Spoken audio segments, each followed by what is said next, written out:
Hey there, this is Pam Perry, Pam Perry's Picks, and we're doing live today on Amazon, and we're doing live today on YouTube, and we're doing live today also on LinkedIn, one of my favorite places. So, Pam Perry's Picks is because this is the book that we're talking to about today with the author Mark Silver. So, right after I play the little intro, I'll bring up Mark Silver. All righty. See you.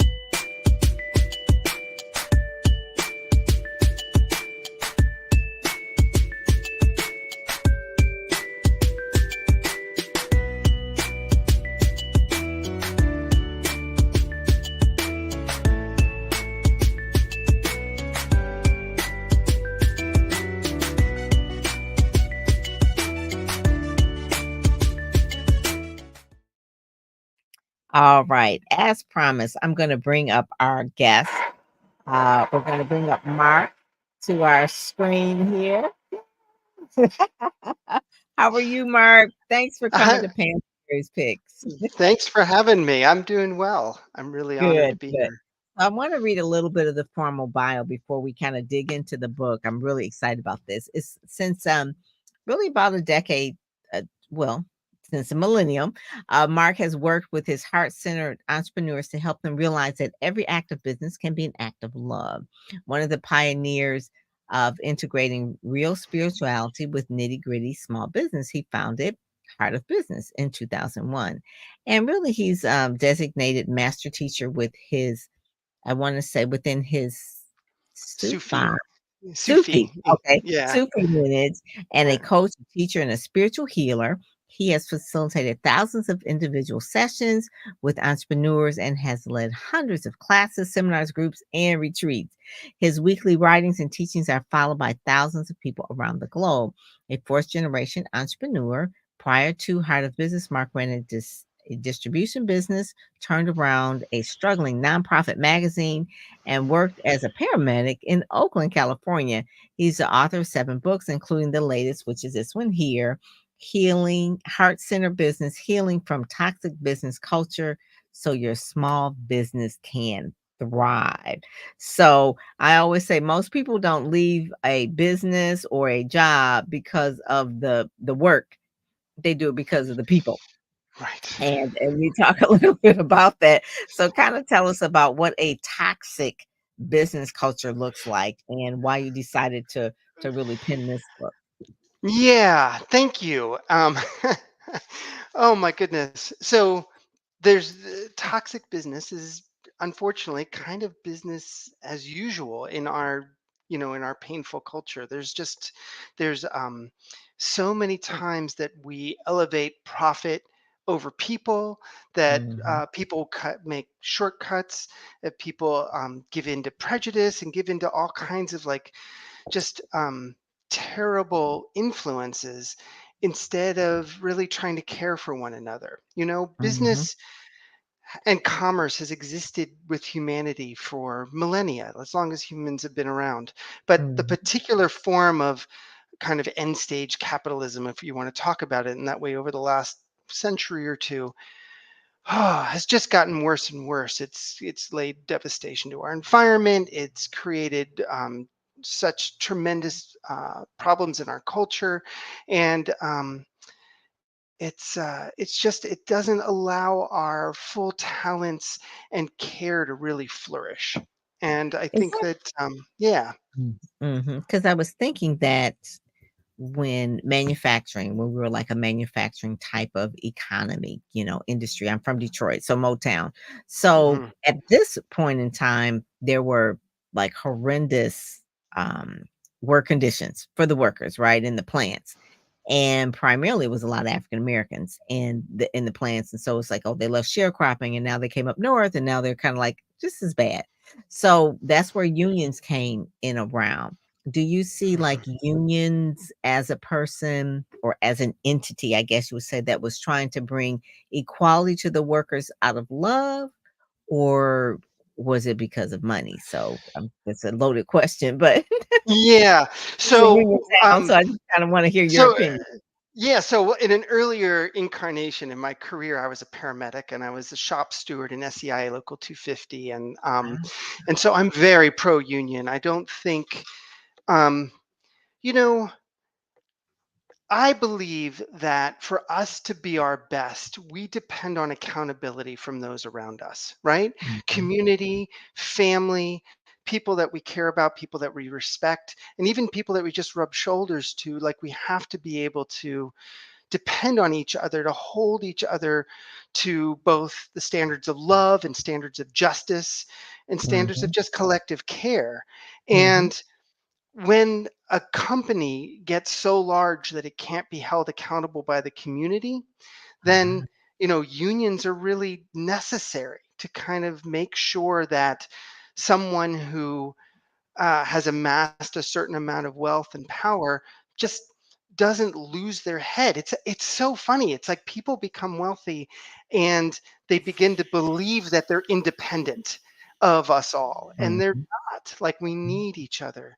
And so I think that unions, all of these human institutions are imperfect. There's corruption in unions, there's Mhm. corruption in business, but ultimately I think that we really do need each other. And Mhm. so I'm To staunch advocate. union. Yeah, yeah, they unions really advocate for people, it's almost like in hospitals, you have patient advocates, you have unions that are advocate for the workers and all of that, and so one of the main things about a heart-centered business, you hear kind of like, that's it's probably not a buzzword for you, but I would say within the last 5 years, a lot of people have been talking about a heart-centered business, and you've been talking about this since the millennium, so it's really the thing of love. So explain to those who are listening, like what heart center really, really, truly means. Because I would say you probably coined that because you started your business in 2001. Was it I before or did. after? Was it before or after 9/11? That's interesting to ask. Or Oh, well, I, I had the first email set to go out on September 12th, what? 2001. I Oh my know. god! So, it's like I always have good timing, start a business based in Sufi Islam, as a Muslim, to like start right after, like, that horrific event. And Mhm. that was really that was interesting. And so this People is a are perfect comparing the example. people are comparing the 2 as well. They're Right. like, these are those points where it's kinda like split of time. Was it before that or was it after that? So that's why I I was saying know. 2001. It's so interesting because that moment, my wife has had chronic illness for years. She's gotten better. It's up and down, but it's like I was in a place where it's like, I need to start this business. I need to make some money.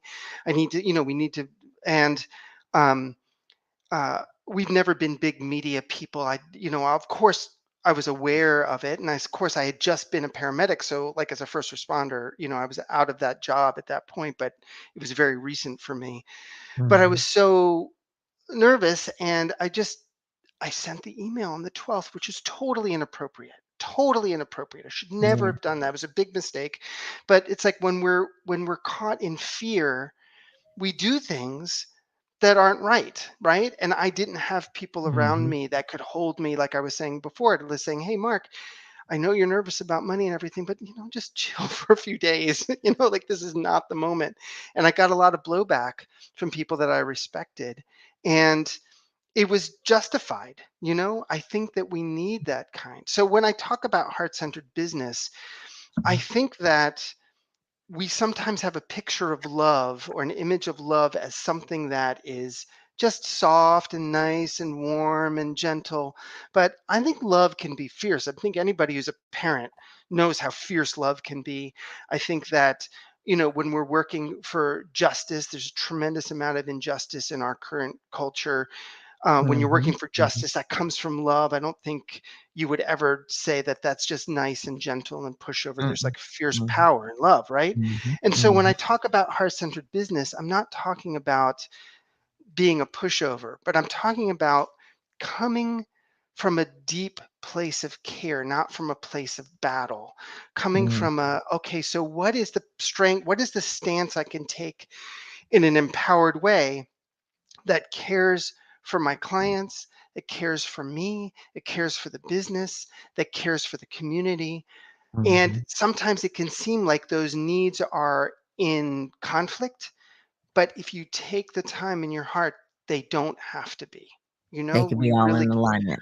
we Mhm. can really find that, and so that's a lot of what, creating the body of work that I have to create those heart-centered business structures that can, or principles that can really help us to discern that and make it work.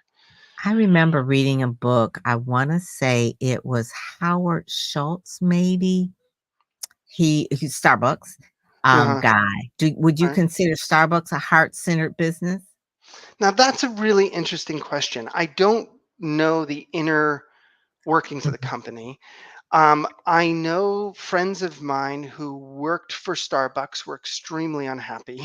Mhm. So, you know, is it completely devoid of love? I doubt it. I don't think anything is completely devoid of love.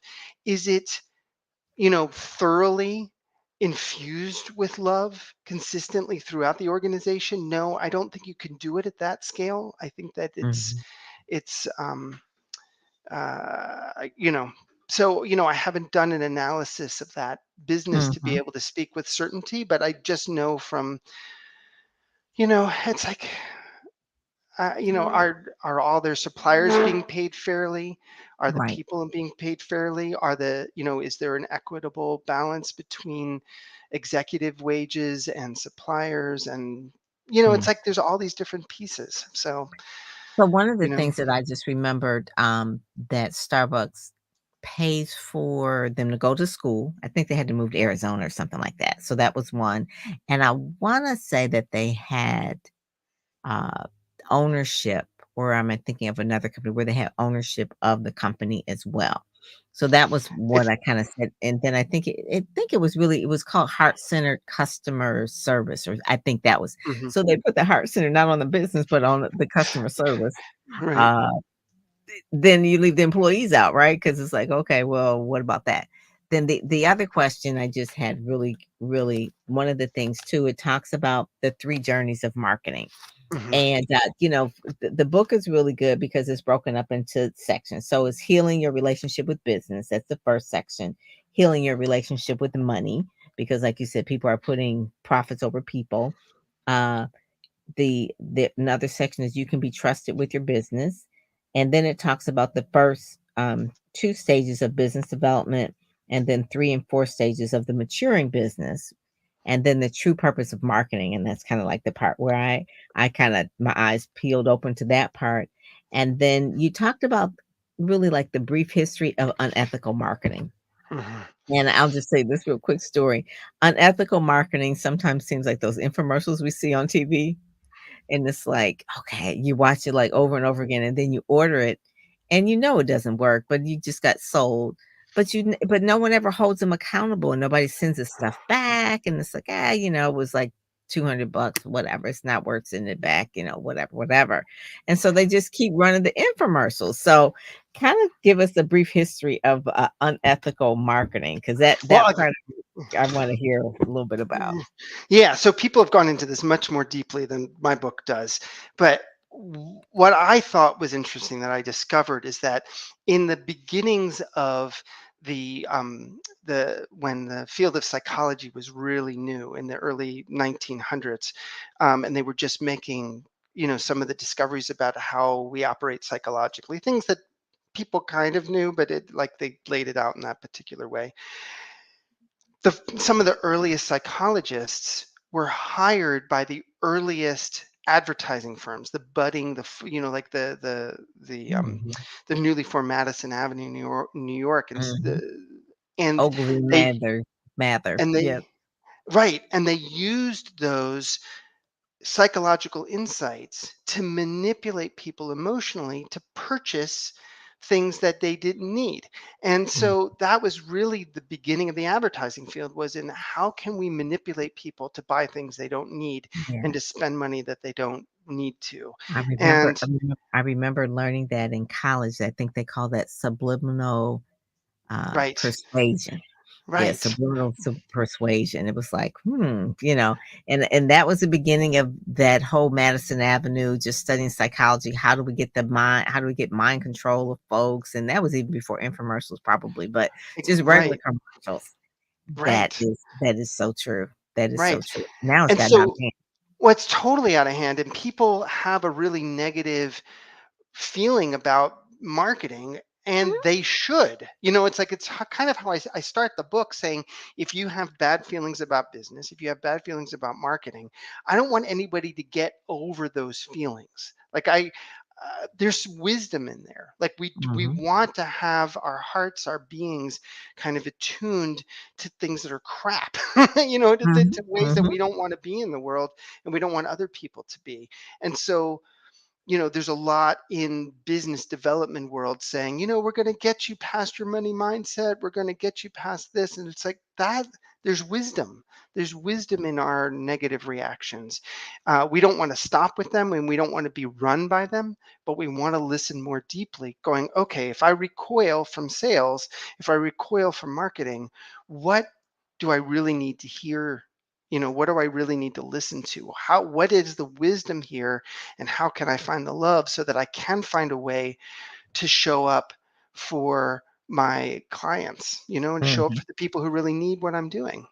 Mhm. And then one of the things that whole the true purpose of marketing, that I love that one, but the 3 journeys of marketing is the part that I kind of wanted, the first, second, and third journey. And really the part of the first journey talking about being known. So kind of give us a little insight about what you mean there, and then the nourishing those waiting, and then supporting referrals.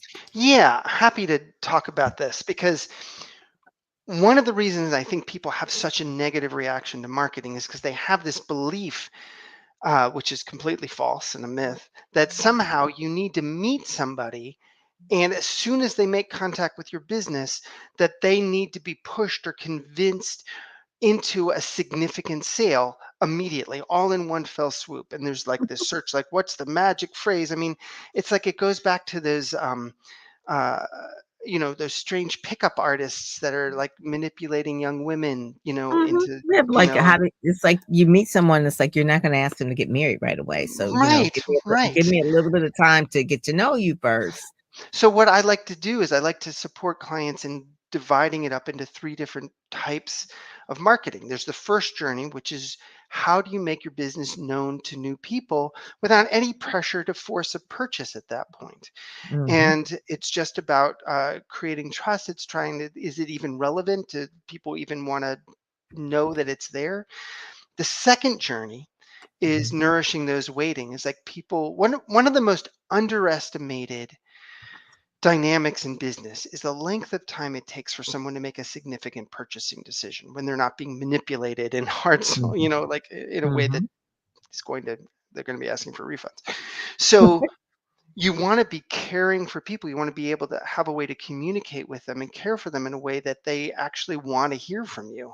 I was talking to someone today, um, who might become a client, and they were saying, "Gosh, I was reading your emails, and these are like so many emails I get, I just want to delete." She goes, "I actually want to read your emails." And I'm like, Ooh. I try to pour my heart into them so that they're actually useful and interesting and not stupid, or Mhm, just the mhm. same old. Salesy. It's Mhm, salesy. So it's like mhm, maintaining that connection. And then the third journey is when somebody purchases and somebody, or you have colleagues, or there's a way to support in an ethical way and in a supportive way to help make referrals happen. And this person I was speaking to was a referral from a previous client, and so those are the best you ones. want to you want to you want to have there are structures in play that you can bring that help make referrals easier to ask for and easier for people to give, and help people feel safer sending you Mhm, referrals. So it's like if mhm. you divide these three pieces up and you really focus on each one and put them in place in your business, then you can create a cycle where, new people then get who decide that you're relevant, spend time getting to know you, they purchase, and then they hopefully become raving fans, and then they send more people into the first journey, and it goes, That's and it. you're That's and it. then your business can gain momentum. Yeah. That's I like that. That is one of that is the cycle of successful marketing. It really is, or a successful business for that matter. Where Yes. you're really providing a need. You have people that want that, and then they're happy with it, and then they refer. So, Yes. in your opinion, so Mark, so if there were companies that you can kind of identify as heart centered, give us some of the characteristics of why. So, if it's I don't know, I'm just saying, if it were, the neighborhood restaurant, Mhm. usually businesses that are family owned, typically, I'm just saying, are more, easy to work with, or you wanna patronize more than, say, a chain. And that's Right. the more people and stuff, they care more about profits and processes than they do the people. So kinda give us some examples of those that are the heart-centered, business. Yeah. So, I think of, a past client who they made really delicious hummus and crackers and things like that. And they were in a community. And so they were, first of all, the food was sourced properly, like their supplies, the food was, healthy. It wasn't just the cheapest stuff you could get. It was Mhm. healthy, good quality stuff. They paid their employees well. They That weren't, part. there wasn't this huge jump between, like, the head of the company making all this money and the people being paid the least you can possibly give Mm, them. mhm, And they were producing quality product. There was love in it, and then it mhm, was being sold in a way that wasn't manipulative. It was like, it was attractive, it was caring, but it was like there was some real care there. And because it was a small business, they're accountable to their local community. They're not, you get like a large business like an Amazon or someone who comes in and they make all these demands and they don't want to pay taxes and they want, mm, breaks on this and that and the other. And so the money gets sucked out of the community, it doesn't come back in. And mhm. uh, and so you want to see a business that, yes, supporting the owners, supporting the employees, supporting the community, and then that feeds the business again. So That that's, is that is that I do little like example. that. So a lot of companies will have what they call a community affairs department or a community relations department or public Mhm. affairs and television, they'll have public affairs. And people have to think and wonder, like, okay, they have these departments. Why do they have these departments? Why do they have a community relations department? So I'm thinking of, like, say, Amazon, just Amazon. So they have to have a community relations department, and maybe, once a year they'll do something nice for the community. But then during the rest of the year, they treat their employees like trash. So it's like, well, it's like, so do you have this as window dressing to say that you have it, and Right. then you're not really doing it? So I think people are confused about what it really means. Like, they don't have a holistic view of it. Like, okay, so you got the employees, you got the community, you've got also the people and the vendors and the suppliers. Hmm. Because one of the things, and not to throw shade on any particular company, but this is what I've heard, is that Walmart basically squeezes their vendors to the point where it's like, okay, my things are sold in Walmart, but basically it's like I'm making a penny a thing because they want to be known as being the best prices. In order for them to have the best prices, that means their buyers have to squeeze the vendors and say, okay, well, we can't carry your stuff because you need to, instead of it being $10, you got to sell it to us for $5. And now Right. they're not making any profit. So that whole No, cycle is off. And you're it's saying this really this off. book really, really will help it get back in center. We're too far to the That's left. Yeah, yeah. we're too disconnected to these, especially these businesses that operate at such a scale. And when you look, if somebody on the top of a company has $1 billion, there are Mm, people that aren't being paid properly. Just mm, period. mhm, Just mhm, period. Like, there's no way that mm, you can accumulate that much wealth from a business. mhm, And look, I'm not against people being wealthy. You don't have it. We don't need everybody to have the exact same thing, you know, like we all have, you know, there can be differences in society, but when you No, have so the many people that without homes, without, you know, with food insecurity, you know, working overtime and they don't have health care, mhm, you know, and mhm. then you have so much wealth, it's like it would be okay with the inequalities, okay if the baseline was at a really healthy level, Yes, but it's yes. not. It's not. So, And yeah. so heart-centered business, it's not everything, you know, it's not going to fix all the problems. There are other things that are needed in our culture to But help this make is things this better, this but is it's a a good piece of start. it. It's It's a a good big piece starting of it. point. And you're talking Yes. to someone who obviously my ancestors, came here as slaves. And for 250 plus years, they built the country. And then they were supposed to be promised 40 acres and a mule, da, da, this and that. So I get all of that because it's Yeah, and like, you're and it's that's just, I mean, it's our mm, culture to just really like when we see things like that, we just, it's triggers. It's just, well, it's a of trigger. course. I mean, never mind the horror that was visited on your ancestors, but it's Right. also just generational wealth that you don't have to lean into, right? That part. It's That it's part. Oh I my god.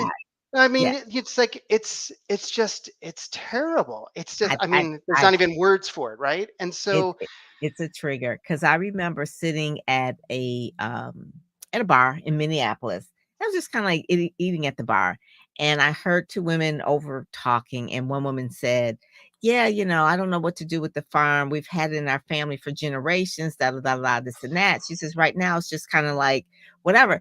And then for whatever reason, it just triggered. It was like, there's nothing in my family that's been there for generations. Like, right. I was like, "Oh my god." And it just made me think like at this point, like, why it's 2023, why is that still triggered? Because it's like there is Because it was nothing never passed accounted for. along because there It was was nothing ever there. And it was never paid for, it was never accounted. Our country has never really faced a reckoning No on that. reparations ever. There's Right. no reparations ever, you Mm, know? And mhm. so that is something that it just needs to be accounted for. So when we talk Yeah. about heart-centered business, Mhm.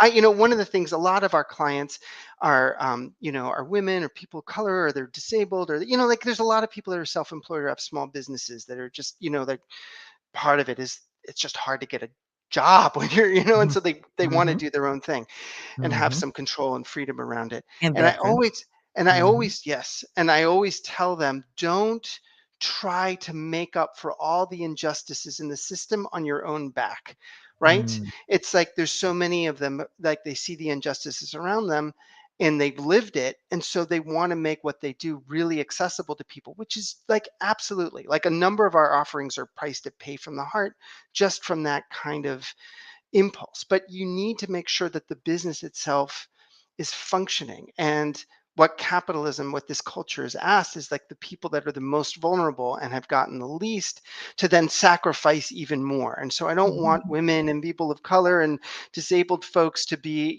some of whom have several of those pieces happening at the same time. I don't want them trying to make up for the injustices and then ending up Mhm. not Yeah. making money, Yeah. And That so that is there's, true. That is you true. know, That will happen. That culturally does happen a lot, especially with women just trying to make up for that. And I guess it could be even subconscious that we're doing it too in it's a way. subconscious. A lot of it is Yeah. unconscious, right? Because it's Yeah. like who would consciously want to harm themselves, right? But but Right. there are ways to do that, but it's like you need to get on your feet and get a business that has some traction and works, Mhm. you can, um, uh, and then you can create a business model that helps to support the people that you want to support without harming yourself. Mhm. It takes some thoughtfulness. So Mhm. and Yeah, time. what I like about this is that the book really is it comes down to values and what people value. It's kinda like what we said with the first one. Do you value people over profits? Do you value processes over people? Or do you value the people? It's like in the bottom in the final one out, do you value the people? And at you always hear this cliche, at the end of your life, will will you say, I wish I had spent more time at work, or would I wish I would have spent more time with people? And that's really where, people need to really start to think about. It's like, okay, is it really worth it? And I think this is, you know, the things going on in our country and even the world. It's a really good guide, Mhm. and that's why I picked this book, and I said it's a really good guide for people to understand this, about the heart centered business, about love, about all the things that are wrong. It can really get you started in the right direction to get it right. And if everybody just marches to the same drum with this, it would work. It's not the only time it gets off is like what you said, when we don't have accountability and things just get out of hand. And I really like this book that you created, Thank that really you. helps people really, understand, especially about the marketing part. I like that part. That was the Yeah, part I was like, yeah, "Oh my yeah. god." And we talk about this. I just told that to someone today. I said, "People love to buy the hype." I think they know sometimes this stuff don't work. It's like, "Okay, take this pill, you'll lose 100 pounds." It's like, you know what? Really, the only way to lose weight is to really stop eating so much and to move. Okay. It's no Right. magic pill. It's like, it's no cream. It's gonna take some work, but people want, like, I just and so part of it is, And I have mm, compassion for those folks because, like all of us, like this culture is exhausting.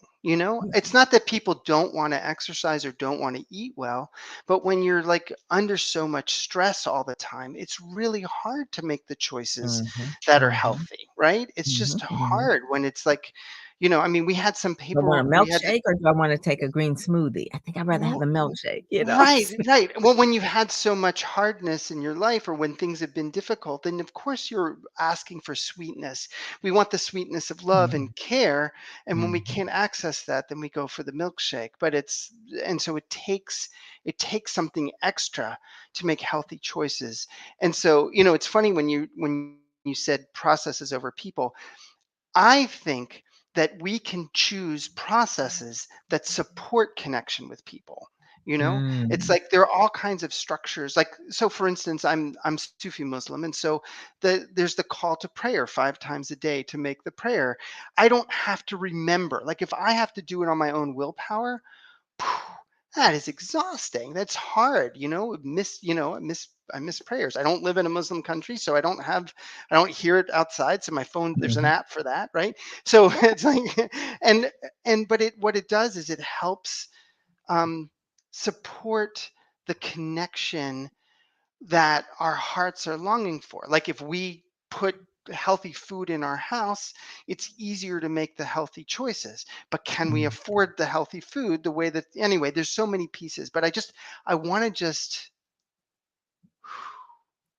want to say that we can create structures that mhm, support our access to love and mhm, health on a daily basis in our businesses and in our lives. And yeah. that's a portion of what the book is talking about as well. I love that. I love that. That's true.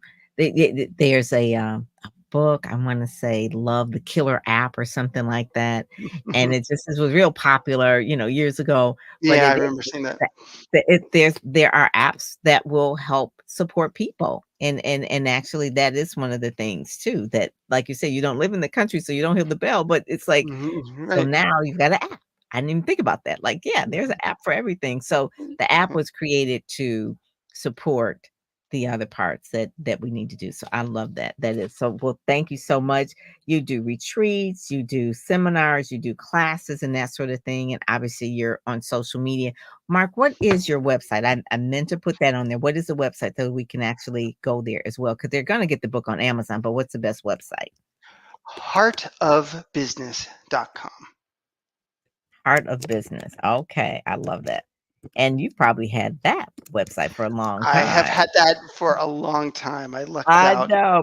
People are probably, like, trying to buy that from you, so it's like heartofbusiness.com. So excellent, excellent. So Imma take a screenshot of that as well so that we can actually have that with the website up as well, and I'll post that out there, Thank you. for our, on LinkedIn and that kinda thing. So, yeah, so that way we can tag you, and then we'll put the link to Mm. this show as well. But thank you so much for joining Pam Perry's Picks today on Amazon Live, YouTube, and LinkedIn. All right. So thank you so much for joining us today. And the book is available because it actually debuted October 3rd, I believe it was. It did indeed. It It did did. All indeed. right. Good day. Good day. All righty. Well, thank you so much for joining us today. And I will talk with you again. All righty. Thank you so much. All righty. Bye bye.